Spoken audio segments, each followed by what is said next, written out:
देखो next heading डाल दो, जब एडी एएस के बराबर नहीं है तो नेक्स्ट हेडिंग में तुम्हें ये लिखना है, AD is not equal to AS. जब एग्रीगेट डिमांड एग्रीगेट सप्लाई के बराबर नहीं होती है तब। तो मुझे बताओ, जब ये बराबर नहीं है तो दो केस बनते हैं ना, इन दोनों के बीच दो केस बन गए। अगर बराबर नहीं है तो यही केस हो सकता है, या तो ये ज्यादा होगा एग्रीगेट सप्लाई, या फिर एग्रीगेट सप्लाई कम होगा। दो ही बातें हो सकती हैं, या तो ज्यादा या फिर कम, या तो एग्रीगेट डिमांड ज्यादा है या फिर एग्रीगेट सप्लाई ज्यादा है। कुल मिलाकर इन दोनों केस में कभी भी क्या नहीं होगा, इक्विलिब्रियम। क्योंकि देखो इसका मतलब क्या है, डिमांड तो लोगों ने बहुत करी लेकिन हमारे पास सप्लाई कम थी, फिर भी हमने कुछ बायर्स को मना करा। और यहाँ पर देखो, यहाँ पर एग्रीगेट डिमांड कम है, खूब स्टॉक बनाकर तो रख लिया लेकिन इतनी डिमांड हुई नहीं, इसका मतलब कुछ स्टॉक बिना बिका रह जाएगा। ठीक है, हालांकि वो स्टॉक फ्यूचर में बिक जाएगा अगले साल, लेकिन इस साल तो इक्विलिब्रियम अटेन नहीं हो पाया ना। तो इक्विलिब्रियम ना होने की वजह से या तो हमारे पास एक्सेस डिमांड हो जाती है या फिर हमारे पास एक्सेस सप्लाई हो जाती है। मतलब या तो सप्लाई ज्यादा हो जाएगी या फिर डिमांड ज्यादा हो जाएगी। ये वाला केस किसका दिखाया गया है, एक्सेस डिमांड का, और ये वाला केस किसको रिप्रेजेंट कर रहा है, एक्सेस सप्लाई को।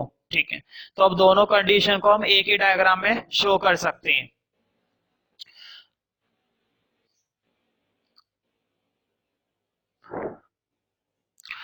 तो काफी इंपॉर्टेंट डायग्राम है और थोड़ा सा बड़ा बनाओगे तो ज्यादा सही रहेगा। एक्स एक्सिस वाई एक्सिस, देखो मैं फिर से वही बोलूंगा, एक पर्टिकुलर लाइन बना दो जिसको बोला जाता है वाई, और वाई बराबर होता है ए एस के। ठीक है, मतलब ये एग्रीगेट सप्लाई कर्व है।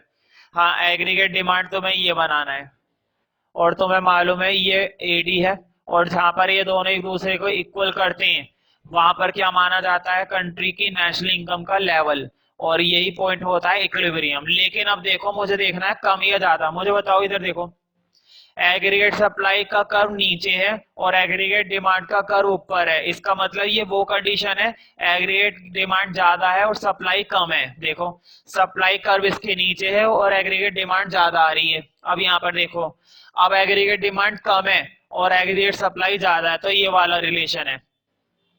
तो यहाँ पर माना जाएगा तुम्हारा एक्सेस सप्लाई और यहाँ पर माना जाएगा एक्सेस डिमांड। तुम देख सकते हो यहाँ पर एग्रीगेट सप्लाई का कर्व नीचे जा रहा है और एग्रीगेट डिमांड का कर्व ऊपर जा रहा है। इसका मतलब डिमांड ज्यादा है, सप्लाई कम है, तो एक्सेस डिमांड। एक्सेस डिमांड का मतलब है डिमांड ज्यादा है। और यहाँ पर देखो, एग्रीगेट सप्लाई ज्यादा है और एग्रीगेट डिमांड कम चल रही है। ठीक है, तो ये है तुम्हारा एक्सेस सप्लाई। ठीक है, तो ये वाला रिलेशन प्लॉट कर सकते हैं। पहले थोड़ा शो कर लेते हैं। यहाँ पर मैं एक पॉइंट दे रहा हूं, इस पॉइंट को नेम दे देना सी। ठीक है, और नीचे वाले पॉइंट को नेम दे देना पी, एम सॉरी। और यहाँ पर भी एक रिलेशन प्लॉट कर लो, नीचे वाले पॉइंट को नेम दे देना क्यू और यहाँ पे वाले पॉइंट को नेम दे देना पी, और सबसे नीचे दे दो एल वाई एन। और जो इक्विलिब्रियम है वो तो तुमने पहले दे रखा है ई, है ना। अब हम इन सब केसेस को एक्सप्लेन करेंगे। डायग्राम में तो खूब समझ में आ गई, बढ़िया, लेकिन अब इनको थोड़ा लिखने के तरीके से देखेंगे। तो ग्राफ के नीचे लिखो सबसे पहले फर्स्ट पॉइंट। हाँ, फर्स्ट पॉइंट में मतलब दो केस बन रहे थे ना, बताओ, एक तो एक्सेस सप्लाई का केस बन रहा था और एक एक्सेस डिमांड का केस बन रहा था। तो पहले हम एक्सेस सप्लाई के केस को पढ़ेंगे, तो ये लिखना।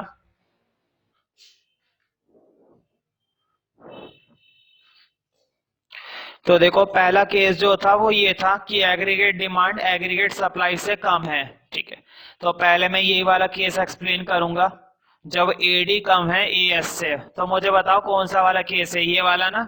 देखो, यहाँ पर एडी कम है, एग्रीगेट सप्लाई ज्यादा है। ठीक है, और यहाँ पर एग्रीगेट डिमांड ज्यादा है, एग्रीगेट सप्लाई कम है।